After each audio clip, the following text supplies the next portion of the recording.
Hello, I'm Kathy Bissell. Welcome to the Golf Show 2.0. I'm here with my co-host, Gary Van Sickle, and he's going to give us a rundown of what we're going to discuss today. Take it away, Gary. We're going to talk about the Tour Championship, the big event this week. We're going to look at the leaderboard. They've got the unique staggered start. Yes, even Tour players have handicaps now, apparently. We're going to look at who are the big surprises in the field of 30 this year.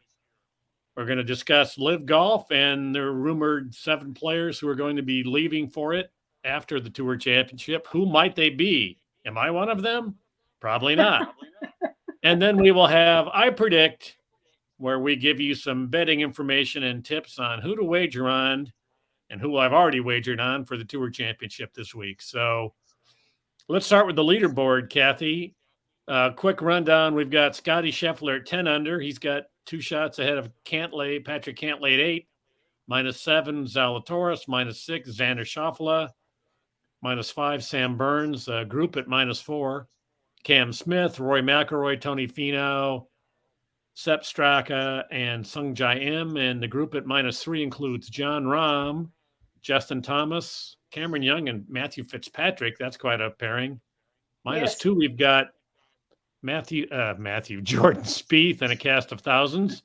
-1, Colin Morikawa and some other guys. And then at even par, of course, we've got Sahith Theegala and others. So some of these guys are starting. The bottom of the group is starting 10 shots behind Scotty Scheffler, which sounds impossible, but that's 2.5 shots a day. It's not that big of a deal, except 2.5 shots a day is nothing, except it's 2.5 shots a day you got to pick up on Scotty Scheffler, #1 in the world. So it's not easy, but I wouldn't rule it out. What do you think?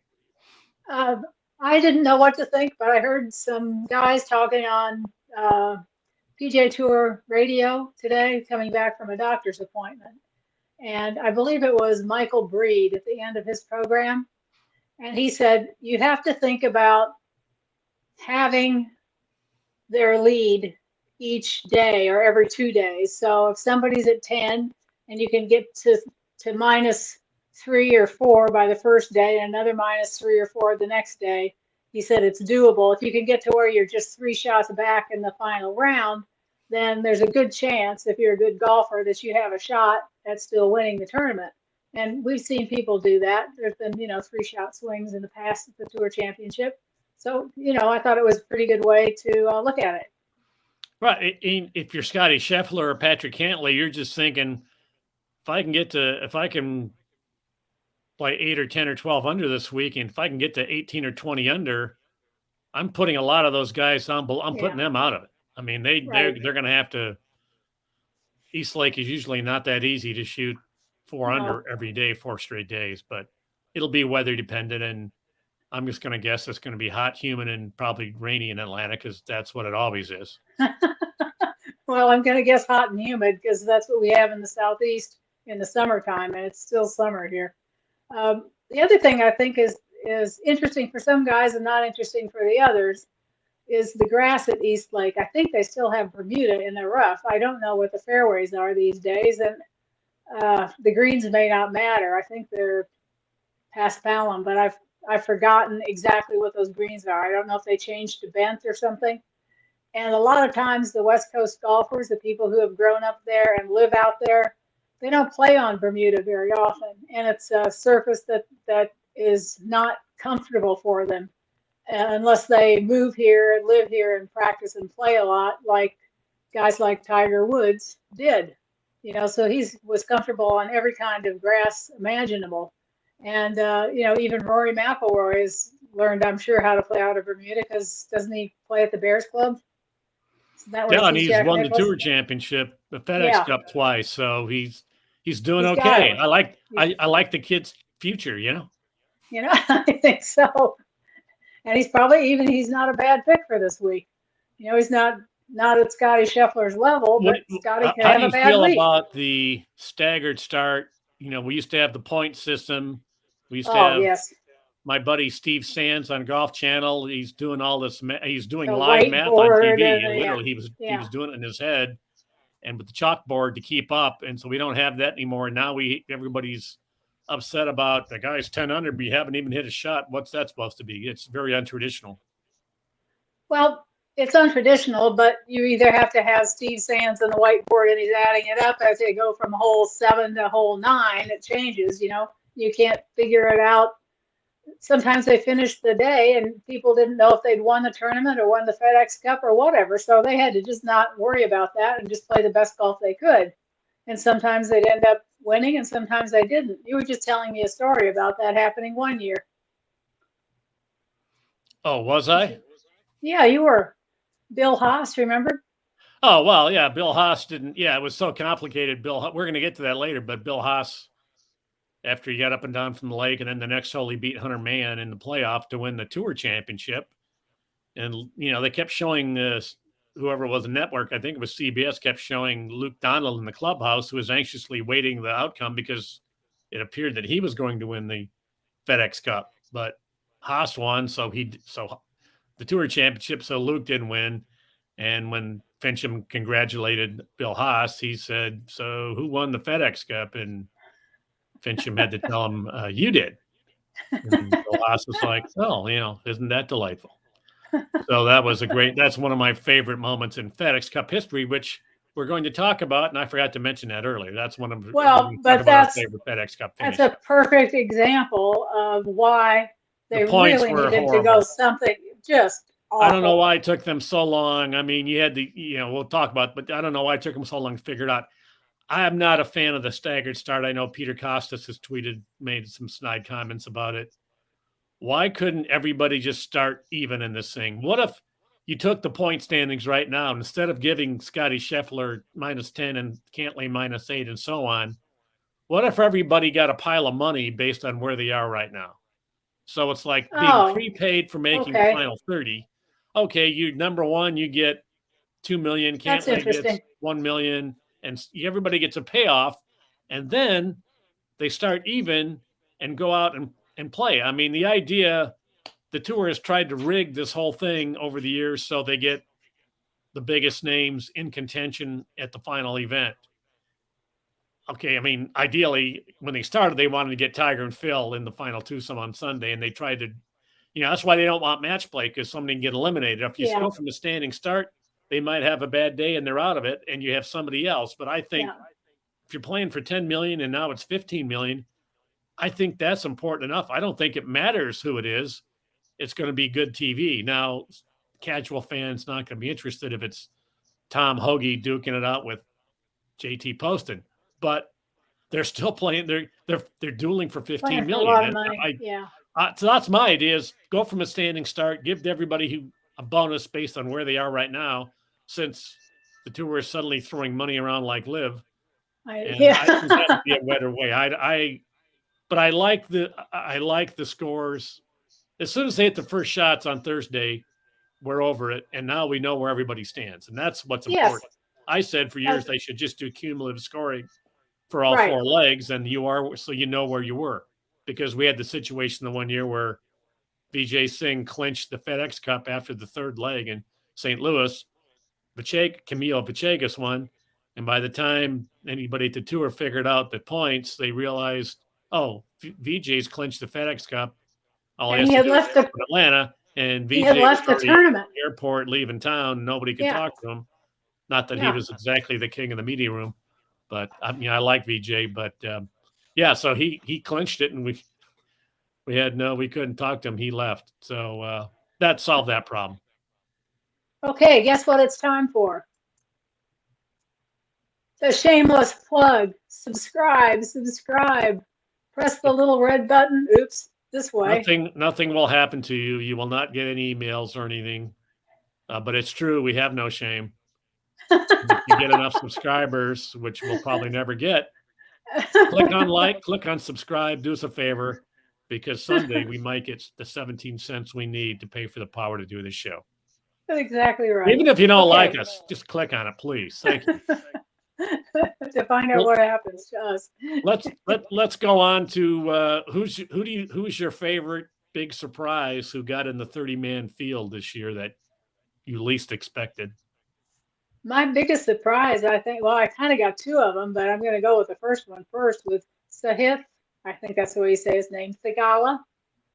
Um, he just, from the time you saw him playing out in the desert in winter, he just looked like he was going to be a world beater. And I thought, who is this kid? I actually had to look him up to find out who Yep. he was because I didn't know. And he's just kind of stormed his way through and got to the top 30. I mean, congratulations to him. You're going to have to upgrade your awareness of college golf, and you won't be Oh, surprised by this stuff. I guess. And then Right. the other one is Cameron Young. And it took me about halfway through the season. I kept seeing his name on leaderboards and whatnot. And I thought, well, if he plays well enough, sooner or later I'll figure out who he is. And sooner or later I did. Yeah, he almost won a PGA in a British Open. He didn't, Yeah. but he almost did. He made it exciting. Yeah, he's one of the Yeah. stars of the year. We certainly didn't know that much about him going into this year. Sahith Theegala, he's just one of those guys. He's got that it factor. You know, Yes, he hits he it does. long. He's fun interview, got great personality. He's got the looks. He's got the big smile. Yes. I mean, He's got everything. charisma, however you describe it. He's got that it. Yes, So he's he one does. win away from, you know, Being a star. being a big somebody on the PGA Tour. He I'm going to go absolutely with is. my surprise pick is a guy who's been around a while and suddenly reappeared, Scott Stallings. He's Oh, a yeah, really that's good iron true. player, and he had some issues with well, it's a long story. I don't need to get into, but he had some physical issues where he had to take he's taking some DHEA drug because he was low on energy and it was a physical Oh, issue. And for okay. some reason, even though I used to take it. You can go buy a bottle at the drugstore over the counter. It's not even it's right on the shelf. Somehow that's on the banned substance list, and he had a suspension, and it was really unfair, Oh, in my opinion. But he's had some struggles, and he's mid-30s, I think, now, and he changed his irons. He went back and found a set of his old irons from 2 or 3 generations ago that he used to use, and he's put them in play, and he's played his brains out, and he made the 30 here. So it's good to see him.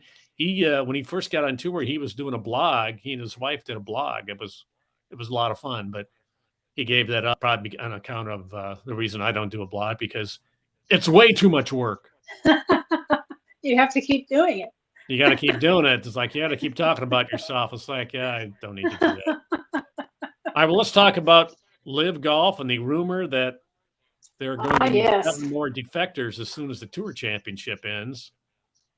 Who are they going to be? Are you one of them, Kathy? No, not me. I have heard that, and as you have, that it's going to be Cameron Young, Cameron Smith, and Adam Scott, and we suspect Hideki Matsuyama. And other than that, I can't guess another one. I don't know who it would be. I've heard Joaquin Neiman. I don't think he's already announced anything. He could be on there. And after that, I mean, the Tiger Woods organized this meeting of the top players. Yeah. And they all, at Wilmington, and they all went in and got in a room, and Tiger said something to the effect that, I built this tour, now you guys are screwing it up. I mean, something like that. I hope he said it that way, because that's really. I hope he did too. That's pretty compelling. But there the was point somebody, is that one of the guys said, "Look around." I don't think anybody at that meeting is going to listen to Tiger and then decide I'm going to go to Live. So it's got to be somebody else. But there's a lot of guys, some foreign guys that we don't know anything about. Yes. We don't talk to Sung Jae-im very much, or KH Lee, or the other guy who's been hot, Tom Kim, named himself after Thomas the Tank Engine. Yeah. There's a lot of players that could be. So I guess we'll see, but I don't. Well, the good thing is we'll be done with it. I just feel like everybody's replaceable. I don't think they're really missing. If DeChambeau was still the DeChambeau of 2 years ago, that was a loss. Cameron Smith is kind of a loss because he's got a look. He's got the mullet. He's recognizable now. He doesn't have that star personality, but he's a great player, and so he'll be missed. But somebody's going to come in and win the tournaments he's not playing. So somebody else is going to turn into a star. Now tell me what you said that your son played on the Canadian tour a couple of weeks ago, and I guess you said the Canadian tour players all love the idea that Liv has come along. Why don't you explain why? Well, yeah, the guy I forget the kid's name now. He and my son made the cut in tournament in Montreal, the Quebec Open, or the Omnium du Quebec, which is a great name. I wish they had merchandise there. I would have bought some shirts, but they didn't. They missed an opportunity. But then again, they didn't because there weren't like fans there to watch and buy anything. So, no. So his point was, every time somebody leaves the PGA Tour to go to Live, that opens up a spot where somebody else is going to move up. So maybe it's a guy from the Corn Ferry moves up, that opens a spot in the Corn Ferry.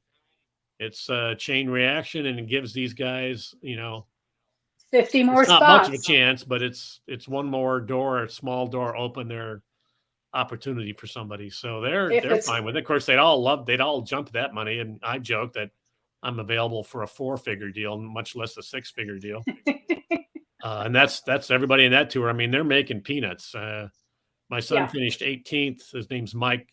Finished 18th in Toronto, and he got $2,700 in Canadian. But the Canadian government takes a 15% cut. The Canadian dollar is a 30% discount to the U.S. Time you get done, you got about $1,700 maybe.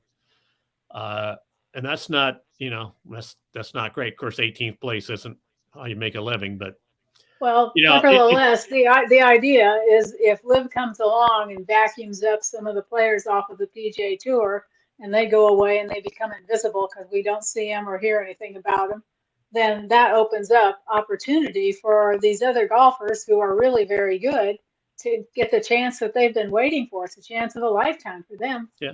Well, it really shows what Liv doesn't have. They have no substructure, whatever you want to call it. I mean, imagine if I started a rival baseball league to Major League Baseball, and we had maybe we have 6 teams, and I steal a bunch of the best players from Major League Baseball. We have 6 teams, and we go around the country and play. Well, where are we going to get our players from? We don't have a minor league system. We don't have AAA, AA, single A, instructional leagues. Major League Baseball has that. They're the ones building and creating these players. And that's what the PGA Tour is doing with the Corn Ferry Tour, PGA Tour Canada, PGA Tour Latin America. There was a China one briefly that not surprisingly. Well, that may come back.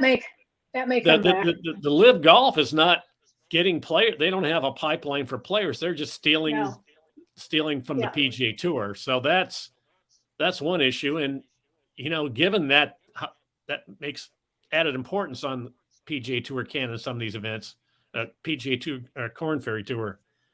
PGA Tour is throwing money around to their big guys like crazy. If you just threw $1 million at the PGA Tour Canada and spread it out over 15 events, that would make a difference, because they really don't have money. Or even the Corn. I think the tour, I don't know if they have plans to upgrade the money for their ancillary tours, but they really should, because that's where their players are coming from, and they're developing the stars of tomorrow. Live is not. I think it's sponsor dependent. I mean, PGA Tour does a great job with sponsors, but I'm sure all those purses are sponsor dependent. So who knows? I don't know their inner workings of the inner sanctum of the PGA Tour. I just live a mile or so down the road from their Wait, new did you and say improved. you live? Yeah, I reside. Is there a message there? A secret message? No, there isn't. Coded message? Be a good way to do one, though. Have you been in the since the PGA Tour constructed that gigantic, fabulous new headquarters, which a lot of us call the Death Star? Have you been in there? Yes, I was there for the Tiger Woods Hall of Fame induction. Oh, in the new building. Yeah. And what was it like?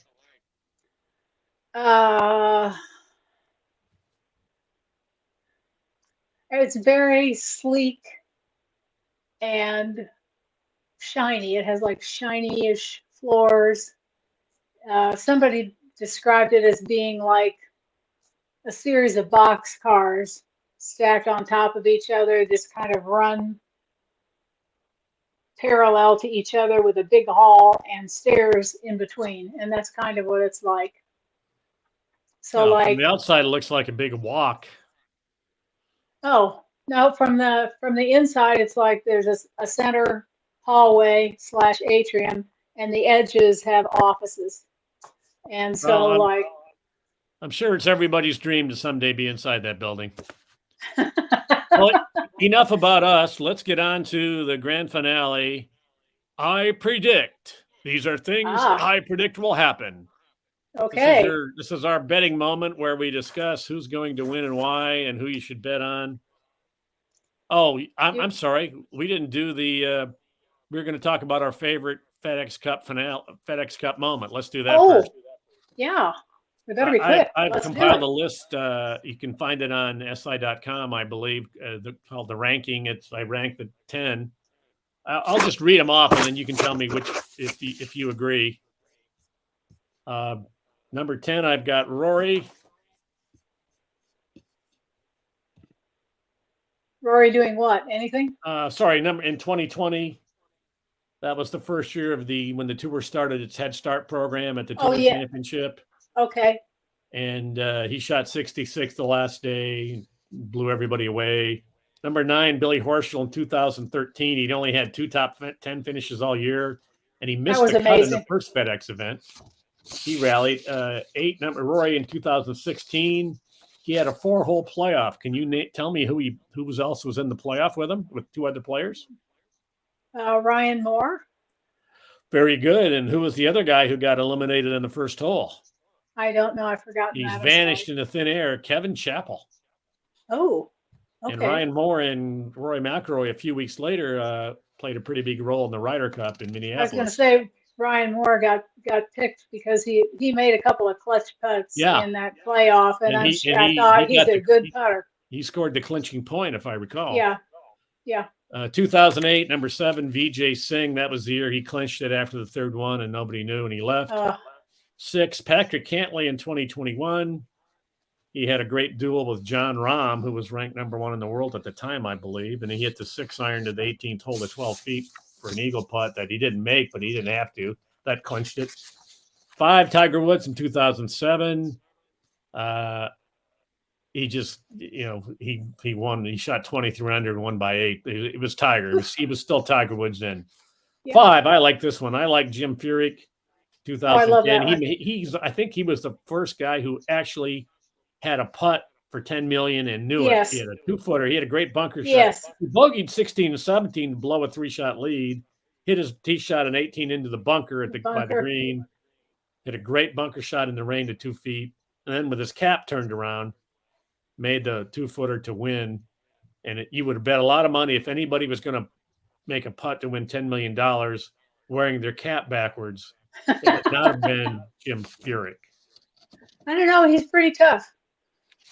I was pulling for him to make that putt. Oh yeah, well you don't want to see a guy miss a 2-footer, even if it's for $1. No. So that was number 4. 3, Bill Haas, up and down out of the lake, and he didn't know he won. That was great. Yeah. Great TV. Tiger Woods in 2009. That was when he and Phil actually dueled. Tiger had a 2-shot lead. Phil was 2 back, and Phil shot 65. He finally beat Tiger at something. So Phil won the Tour Championship, but Tiger still won the FedEx Cup, and they had some. Yeah. I forget exactly what they said, but Phil was like, "Hey, Tiger, I got the trophy," and Tiger was like, "Hey, Phil, I got the big check." Oh yeah. So Phil, even though he thought he won, even though he beat Tiger head to head, Tiger still won up them. It kind of was their lives in microcosm. And number 1, my ranking of the greatest, most memorable FedEx Cup finish was 2018 when Tiger won the Tour Championship. Remember, he and Rory were walking down 18 in the galleries. Tiger hadn't won in 5 years. This was his comeback, and the galleries broke through the ropes, are walking on the 18th fairway. All these fans are forming behind him. Now, tell me who won the FedEx Cup that year, Kathy. I have no idea, but Tiger won everything else. He actually made a clutch putt on the 18th green to win the $10 million. But all we remember is Tiger making his comeback. It was Justin Rose. I went out there to to watch the finish. Congratulations I to couldn't Justin believe Rose the people. to being a $10 million trivia answer. Okay. And now the predictions. Predictions. Who do you like and why? Are we talking about for everything or the dark horse? No, who do you like? Why we're talking about the tour. We're talking about who's going to win the tournament, i.e. the FedEx Cup. Let me give you a couple of the odds first. Although I think I wrote, I know Scheffler is like 2.5 to 1. Schauffele is 8 to 1, and I saw Spieth at 60 to 1. Then I went to Barstool Sports and found that Jordan Spieth was 80 to 1. So sometimes it pays to look around at different websites if you're actually wagering, because you can get better odds on some of your things. So regardless of odds, Kathy, who do you like and why? I like Patrick Cantlay because he won last year. He must. Usually, like I said, West Coast guys don't often understand the turf in the Southeast, but he figured it out, and we know he's playing well. So I'm riding the horse. You don't think he's emotionally drained from last week? No. He's patty ice. He's patty ice. Okay. He just orders up more ice and he goes on. Do you have a long shot pick, somebody you might not expect to win? Well, I don't think he's going to win, but I would not be surprised if Sahith finishes in the top 15. Well, it's only 30 guys. Top 15. What is that? It's his first year. That would be incredible. Top 15. Go on a limb. I like to finish top 25. How's that? Well, I think you probably could do that, but I mean, think of the people he has to beat to finish in the top 15. That would be extraordinary. Well, it's hard to, you're giving Scotty Scheffler a lead. It's hard to not like him.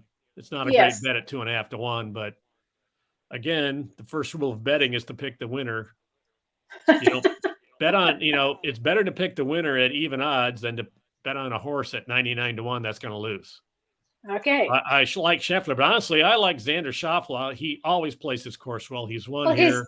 He's won. You go through the last 3 years. He's got look at the scores. He's got the second best scores for the last 3 years at Eastlake. So I felt sorry for Xander the first time he won, because everybody was all excited about Justin Thomas winning the FedEx Cup, and they had, for reasons I don't understand, they had Xander in the press room at the same time, and everybody's hovering around Justin, and Xander just won the tournament, and it was either his first or second year, I think, playing it, and that's an extraordinary skill set to be able to do that. He also tied for second the one year, I think 2020, or when he had the best scores. If there was no staggered start, he shot the low score. He would have won. Yeah, was that 2 years ago or 1 year ago? He was behind. So there's a guy who plays his course well all the time. Yes. And honestly, Jordan Spieth looked pretty good at times at Wilmington. At 60 to 1 or 80 to 1. He did until he didn't. Yeah, he did until that's kind of his thing. But at 60 or 80 to 1, I think Jordan Spieth is worth a flyer. I've already made a couple of wagers on that. I've already bet Xander and Rory at 10 or 11 to 1 or 8 to 1, whatever you get him at. Rory, he's won the FedEx Cup twice. So twice. He plays pretty well at Eastlake. Yeah. And he's still, I think this live thing is like a thorn in his side. It's really prompted him to play well. So I think he's very motivated. So there's another good wager for you. You can take these picks I've given you, and you can take them to the bank. You can't cash them, but you can take them to the bank. You can try. So that's another great week of chat here on the Golf Show 2.0.